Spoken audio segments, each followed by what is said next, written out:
하나님의 말씀은 민수기 31장입니다.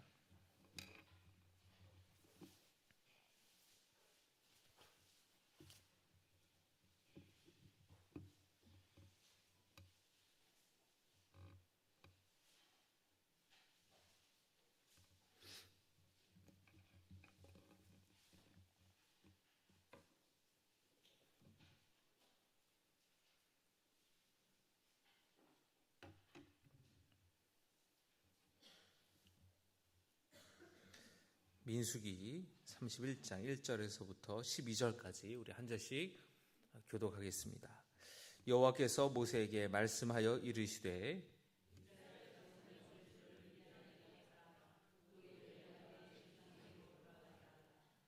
모세가 백성에게 말하여 이르되 너와 함께 있는 사람들 가운데서 전쟁에 나갈 사람들을 무장시키고 미디안을 치러 보내어 여호와의 원수를 갚되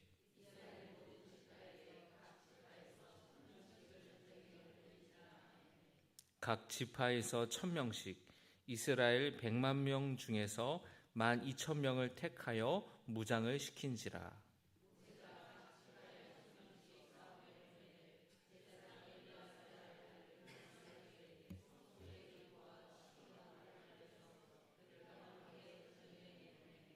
그들이 여호와께서 모세에게 명령하신 대로 미디안을 쳐서 남자를 다 죽였고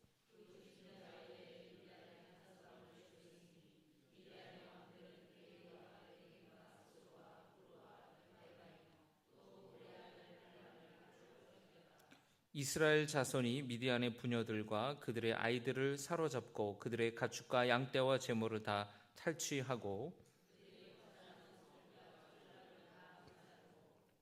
탈취한 것, 노력한 것, 사람과 짐승을 다 빼앗으니라.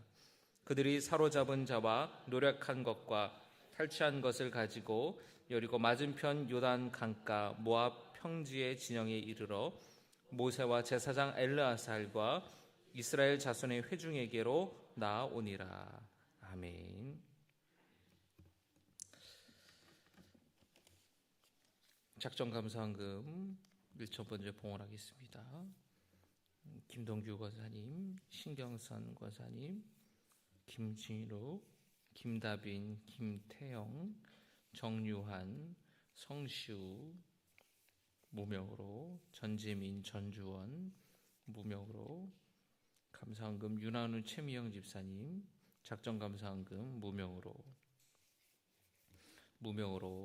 무명으로 김진우, 감사헌금 박보현 사모님, 작정감사헌금 박보현 사모님, 심재현 집사님, 심현보 이재한 권사님 들으셨습니다. 기도하겠습니다. 참 좋으신 아버지 하나님, 주님 전에 나옴에 있어서 귀한 예물 우리의 마음과 정성을 다해 주께 올려드립니다. 하나님 기뻐 받아 주시옵소서. 저들의 기도와 간구를 들으시고 주님 응답하여 주시고 주님의 능력의 손길로 어루만져 주시고 역사하여 주셔서 문제가 해결되고 어려움들이 해소될 수 있도록 주여 도와주시옵소서. 하나님께서 크신 은혜와 복을 허락하여 주셔서 물질적으로 어려움 당하지 않도록 도와주시고 하나님 앞에 기쁨으로 자원하는 마음으로 올리는 손길 가운데에 은혜 허락하여 주시옵소서. 예수님의 이름으로 기도드려옵나이다. 아멘. 할렐루야. 할렐루야. 오늘 말씀의 제목 비느하스처럼입니다. 따라합니다. 비느하스처럼. 네, 비느하스라는 이 인물이 나오는데 우리 말씀을 통해서 함께 은혜와 교훈, 하나님이 주시는 은혜와 교훈 있기를 바랍니다. 오늘 민수기 31장에서는 미디안 족속과의 전쟁을 소개하고 있습니다. 이 31장은 앞선 장들과 연결이 되는 장들인데요. 민수기 22장을 보면은 이스라엘 백성들이 모압 평지에 있을 때에 모압 왕이 위기를 느낍니다.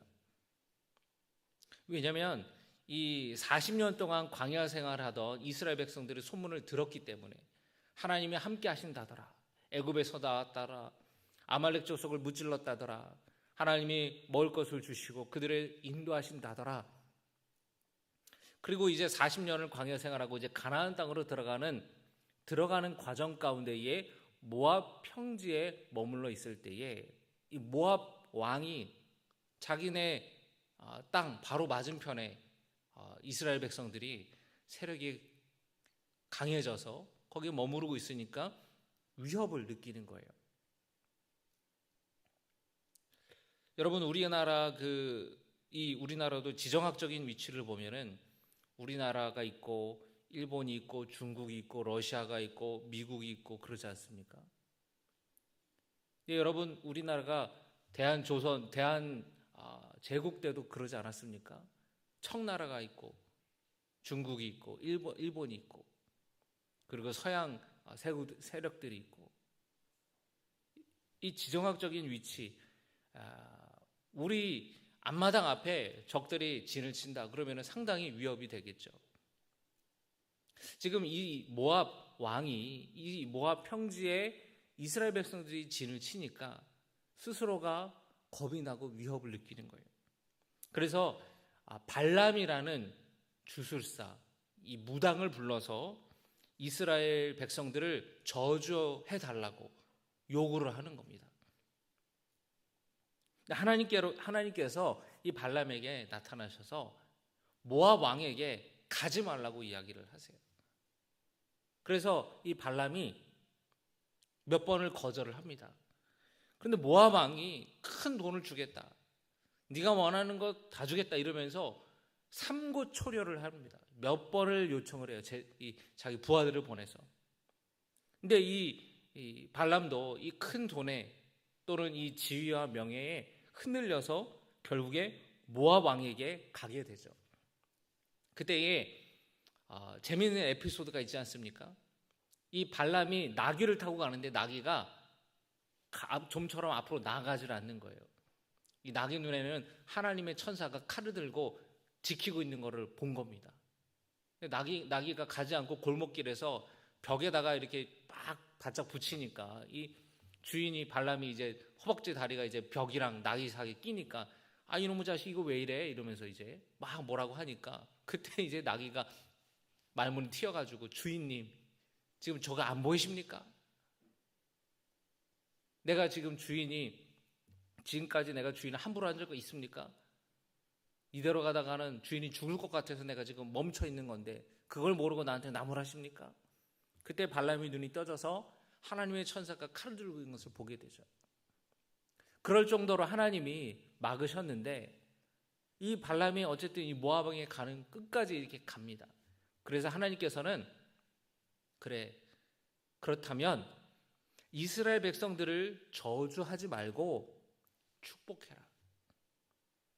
이스라엘 백성들을 저주하지 말고 축복해라. 이 명령을 내리셨어요. 그래서 모압 왕이 발람 이 무당을 불러가지고 야 내가 돈을 줄 테니까 저 앞에 이스라엘 백성들 저주해 달라고 잘못되게 해달라고 그렇게 저주를 빌어달라고 했는데 이 발람이 이스라엘 백성들을 축복하는 거예요. 더 잘 될 거라고, 승리하게 될 거라고, 번성하게 될 거라고,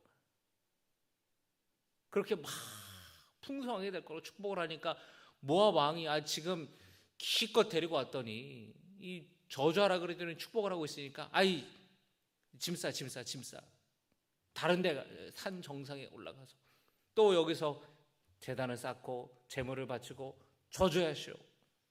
또 축복을 해요. 결국에 이스라엘을 저주하려던 계획이 수포로 돌아가게 되죠. 그런데 그 사건 이후에 25장을 보면은요, 이스라엘 백성들이 모압과 미디안 사람들의 유혹을 받아서 바알 부올이라는 우상 앞에 절하고 그 우상을 섬기고 모압 여인, 미디안 여인들과 음행을 저지르는 무서운 죄를 저지르게 됩니다. 25장 1절과 2절 그리고 3절의 말씀을 우리 같이 한번 보겠습니다. 25장 1절입니다. 시작. 이스라엘이 시딤에 머물러 있더니 그 백성이 모압 여자들과 음행하기를 시작하니라. 이 음행이라는 것은 육체적인 음행이기도 하고 영적인 음행이기도 해요. 2절에 봅니다. 그 여자들이 자기 신들에게 제사할 때에 이스라엘 백성을 청하매 백성이 먹고 그들의 신에게 절함으로, 그 우상 신전에게 바쳐진 음식을 먹고 절했다라는 거예요. 3절입니다. 시작.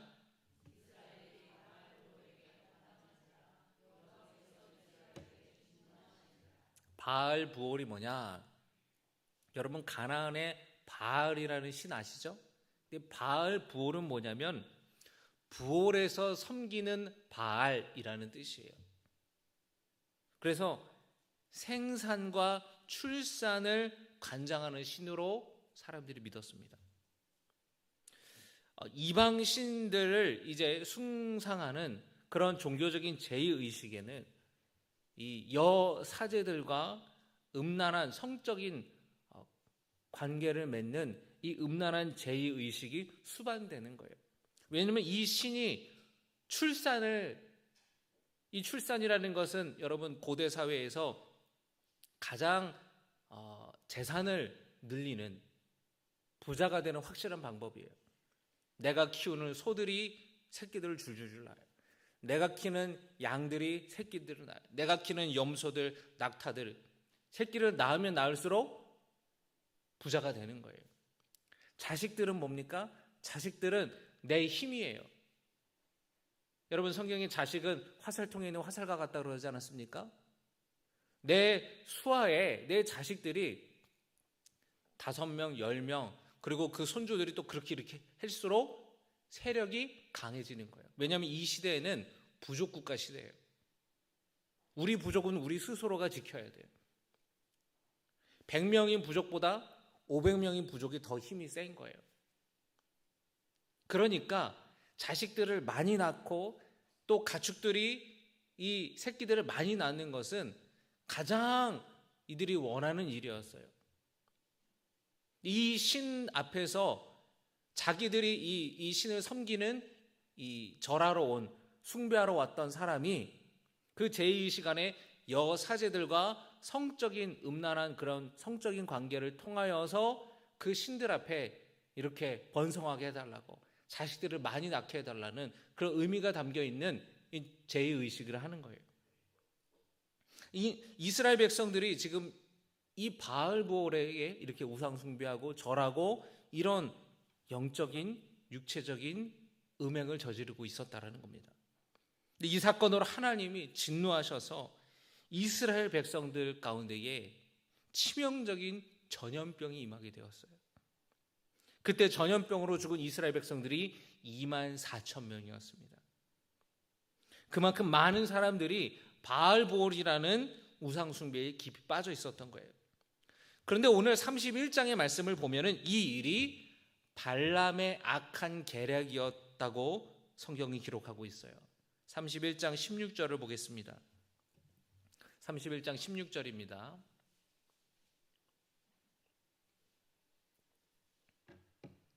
화면 준비되셨나요? 31장 16절. 우리 여러분 가진 성경 같이 함께 보겠습니다. 시작. 보라, 이들이 발람의 꾀를 따라 이스라엘 자손을 부올의 사건에서 여호와 앞에 범죄하게 하여 여호와의 회중 가운데에 연병이 일어나게 하였느니라. 발람의 꾀를 따라서 이 사건이, 이 부올의 사건이 벌어졌다라는 거예요. 발람이 바알보올을 숭배하는 모압 여인들 그리고 미디안 여인들을 통해서 이스라엘 남자들을 꾀서 우상 숭배하고 음행에 빠지게 했다라는 거예요. 하나님이 막으셔서 이스라엘을 저주하지 않고 축복했던 발람이 결국에 모압 왕에게 이 악한 꾀를 알려준 거예요. 성경에는 나와 있지 않지만 그 이전에 이스라엘 백성들을 저주하면 내가 큰 돈을 주고 지위를 주겠다 모압 왕이 약속하지 않았습니까? 이 일로 분명히 발람은 자기가 원했던 것을 손에 넣었을 거예요. 하나님은 이 일을 꾸민 미디안을 치라고 말씀하셨습니다. 25장 16절에서 18절의 말씀 같이 보겠습니다. 시작. 여호와께서 모세에게 말씀하여 이르시되 미디안인들을 대적하여 그들을 치라. 이는 그들이 속임수로 너희를 대적하되 부올의 일과 미디안 지휘관의 딸 곧 부올의 일로 연병이 일어난 날에 죽임을 당한 그들의 자매 고스비의 사건으로 너희를 유혹하였느니라. 지금 뭔가 성경에 나와 있지 않지만 속임수가 있었다라는 거예요. 그리고 이 일이 고스비라는 이 여자, 이 고스비라는 사람은 미디안의 여족장이었어요. 그러니까 이 사람이 지금 조직적으로 이 모압 여인들과 미디안 여인들을 통해서 이스라엘 남자들을 유혹해서 우상 숭배에 빠지겠다라는 거예요. 하나님께서 가나안에 이제 입성하기 직전에 이스라엘 백성들에게 누누이 당부했던 것이 있습니다. 그건 뭐냐면 가나안에 들어가면은 이방 여인들과 가나안 여인들과 결혼하지 마라, 통혼하지 말라라는 거였어요. 왜냐하면 여러분 고대로부터 불변의 법칙이 있어요. 그건 뭐냐면 남자는 여자 말을 듣게 돼 있어요. 그러니까 이방 여인을 만난다, 우상숭배하는 여자 집안에 들어온다, 하나님 버리고 우상에 빠진다라는 거예요. 그래서 이 가나안 여인들과 혼인하지 말라. 그런데 들어가기도 전에 지금 이 여인들에게 속아서 어떤 속임수가 있어서 이 고스비라는 여인이 이 여족장이 주도적으로 이스라엘 남자들을 유혹해서 우상 숭배에 빠지고 영적인 육체적인 음행을 저지르게 했다라는 거예요. 그때에 누가 나타나느냐? 바로 비느하스라는 사람이 나타나요.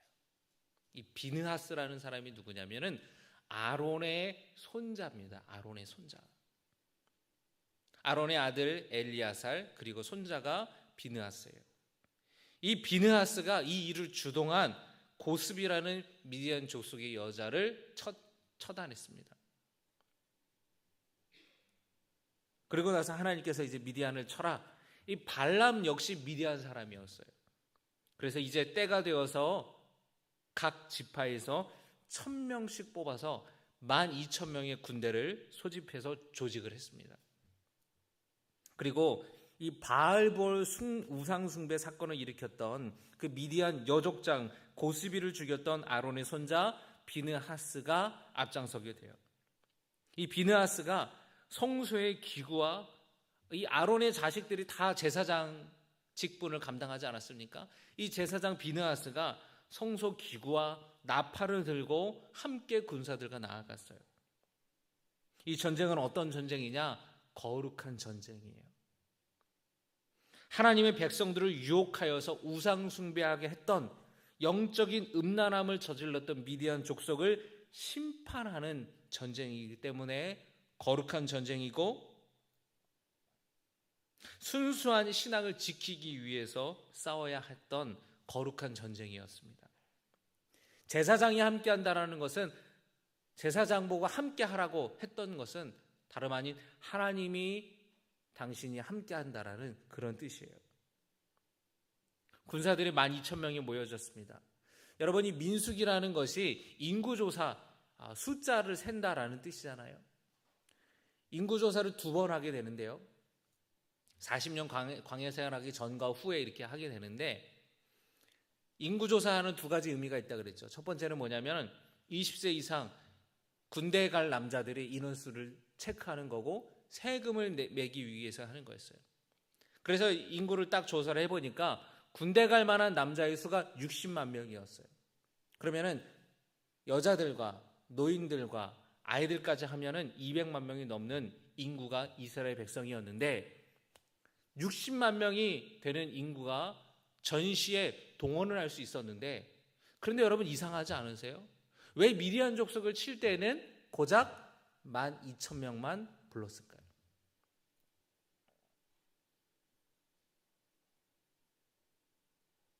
자, 졸지 마시고 생각하시고 계신 거죠? 왜 그러냐면 이 전쟁은 군사의 수가 중요한 게 아니라는 거예요. 군사의 수가 중요한 게 아니라는 거예요. 이 전쟁은 하나님이 싸우시는 싸움이기 때문에 몇 명이 중요한 게 아닌 거예요. 여러분, 기드온의 300용사 아시죠? 고르고 골라서 300명의 용사가 되지 않습니까? 하나님이 싸우시는 싸움에는 숫자는 정말 숫자에 불과한 거예요. 하나님이 함께 하시면 아무리 수가 적어도 능히 이기는 것이고, 하나님이 함께 하시지 않으면 아무리 좋은 무기와 아무리 많은 숫자가 많은 군대가 있어도 패배할 수밖에 없는 거예요. 여리고성을 무찔렀잖아요. 그런데 그 다음에 아이성에서 지지 않습니까? 아이성은 아주 작은 성이었어요. 왜 집니까? 여리고성 점령할 때에 이스라엘 백성들은 한 게 없어요. 그건 하나님이 다 하신 거기 때문에 그 군대 전리품들은 다 하나님께 드리라 그랬어요. 하나님께 바치라 그랬는데 아간이라는 사람이 자기 거 빼돌렸잖아요. 그래서 그 아이성 조그만 성을 함락하는데도 완전히 대판 깨진 거예요. 재밌는 거는 여리고성 이후에 싸우는 성을 함락할 때는 그 전리품들을 다 이스라엘 백성들이 갖게끔 하십니다. 그러나 여리고성만큼은 다 하나님의 것이라는 거예요. 왜? 하나님이 너네들은 한 거 없어. 그냥 한 바퀴, 두 바퀴, 세 바퀴 돌았을 뿐이고 하나님이 행하시는 건 너희들은 구경만 했을 뿐이야. 하나님이 한 것이기 때문에 그건 다 하나님의 것이에요. 그리고 그 가나안 땅에 들어가서 했던 첫 번째 전쟁 천열매이기 때문에 하나님께 드리는 거였습니다. 그래서 여러분이 싸움은 숫자는 중요한 게 아니에요. 하나님이 함께 계시느냐 함께 계시지 않느냐가 중요한 거예요. 여러분의 인생에서 어떤 싸움을 싸우고 계십니까? 여러분의 인생에서 하나님이 함께 하시는 싸움을 싸우고 계신가요? 아니면 하나님 없이 여러분 혼자 고군분투하고 계십니까? 여러분 혼자 싸운다면 아무리 여러분 주변에 많은 자원이 있고 많은 것들이 있어도 패배할 수가 있어요. 그러나 지금 내가 가진 것이 없고 내 형편이 어렵고 내가 힘들고 어려움에 처했을지라도 내 주변에 나와 함께하는 사람이 없을지라도 하나님이 함께 하신다면 여러분 그 싸움은 보나마나 이기는 싸움이 될 것이에요. 여러분 이기는 싸움 하시기를 바랍니다. 지는 싸움 하지 마세요. 예수 믿는 사람들이 이기는 싸움은 주님과 함께하는 싸움이에요. 비느하스가 성소의 기구와 나팔을 들고 군사들과 함께 나아갔습니다. 12,000명만 모아서 싸웠어요. 제사장 이 비느하스가 이끄는 12,000명의 군대가 미디안 족속을 쳤고 그리고 미디안의 5 왕을 다 죽이고 발람도 죽였습니다. 이 바알부호를 사주했던 이 발람도 죽게 되었어요. 이스라엘 백성들은 이 군사들은 영적 음란에 빠뜨린 이 영적 음란이라는 죄에 빠뜨린 세력들을 다 제거했어요. 그런데 반면에 이스라엘 군사는 단 한 명도 죽지 않았어요. 왜냐하면 하나님이 지켜주신 거예요. 할렐루야. 여러분 하나님이 지켜주신다면 죽지 않는 거예요. 하나님이 지켜주신다면 피해 입지 않는 거예요. 하나님이 지켜주시는 것을 여러분 믿으시기를 주의 이름으로 축원합니다. 오늘 말씀이 주시는 교훈이 있습니다. 발람이라는 사람, 분명히 그는 하나님께서 이스라엘 백성들을 저주하지 말고 축복하라는 명령을 들었어요. 그리고 그대로 축복을 했습니다. 4번에 걸쳐서 이 발람이 이스라엘 백성들을 축복했는데 2번 정도 축복하고 났을 때에 발람이 깨달았어요. 하나님의 백성들을 이스라엘 백성들을 축복하는 것을 하나님이 선하게 생각하시는구나. 그리고 그가 눈을 들어서 이스라엘 진영을 봤을 때에 그의 영적인 눈이 떠지게 돼요. 이런 경험을 했다면 그러지 말았어야 되는데 발람은 그 사건 이후에 바알볼 이 우상숭배의 사건, 영적인 간음, 육체적인 간음하는 사건을 모압 왕에게 꾀를 내어서 이스라엘 백성들을 속여서 큰 죄를 짓게 되었다라는 것이에요. 그는 분명히 하나님을 경험한 사람이었음에도 불구하고 이스라엘 백성들을 큰 죄에 빠지게 하는 데에 주도했고 가담했고 결국 비참하게 죽고 말았어요. 그는 죄의 열심이었던 사람이었습니다. 그러나 아론의 손자 비느하스는 거룩의 열심이었던 사람이었어요. 여러분, 죄의 열심을 내는 사람이 아니라 거룩의 열심을 내는 사람 되시기를 주님의 이름으로 축복합니다. 이스라엘 백성들의 거룩함을 위해서, 이스라엘 이 공동체의 거룩함을 위해서 자신을 투신했던 사람이었어요. 바알볼 사건대 이 음행을 저지르는 사람들을 다 죽이라고 하나님 명령했는데 다들 주저하는 거예요. 왜냐하면 같은 식구들이니까, 같은 지파 사람들이니까. 그때 이 비느하스가 이스라엘 남자와 그리고 그 여족장 고스비가 그 고스비 장막에서 음행을 저지를 때에, 그 우상숭배에 절하고 영적인 간음할 때에 이 비느하스가 가서 그 둘을 다 찔러 죽입니다.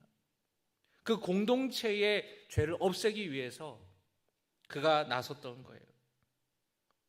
비느하스가 이들을 죽이고 나서야 이스라엘 진영의 전염병이 그제서야 그치게 되었어요.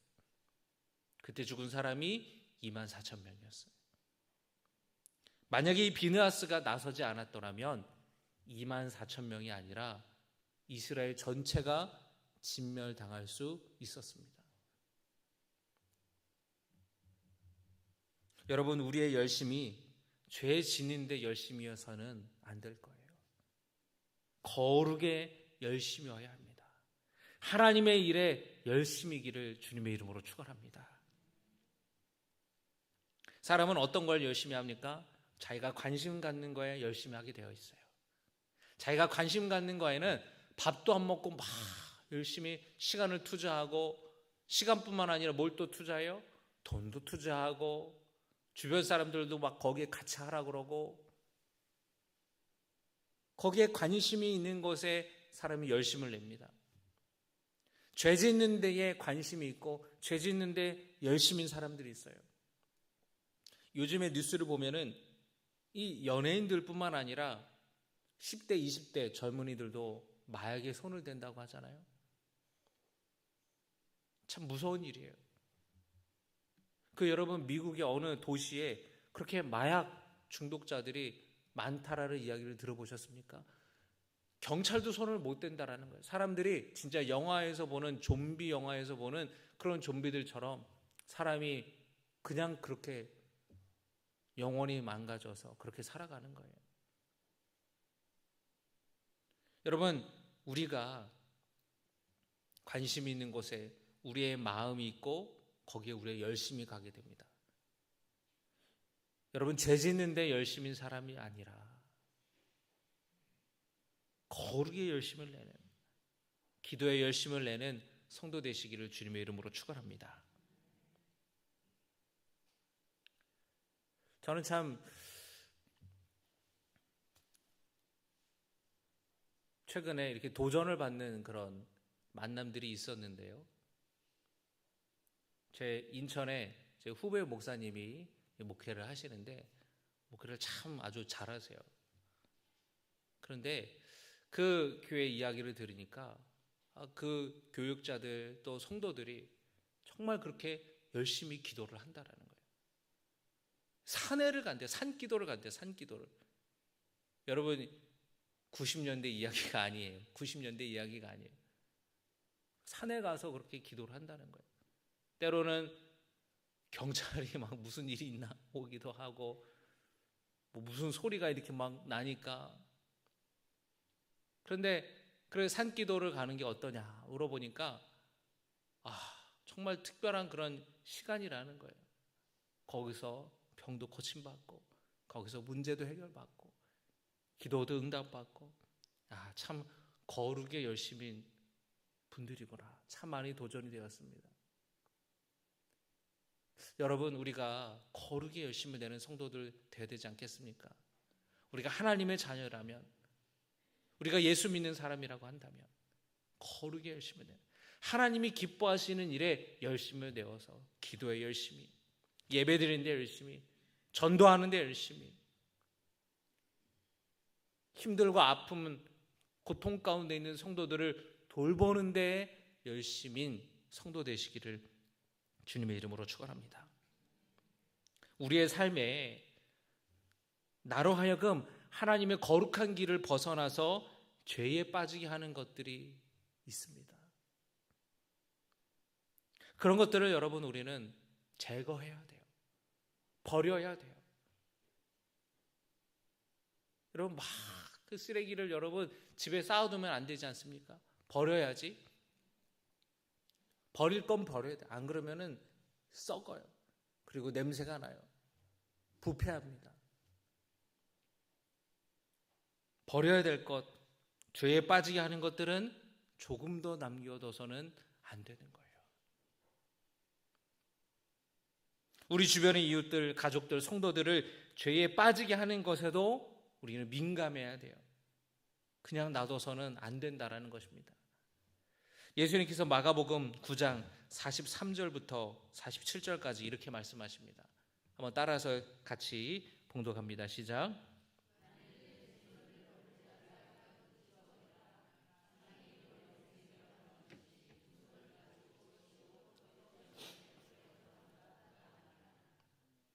45절입니다. 시작.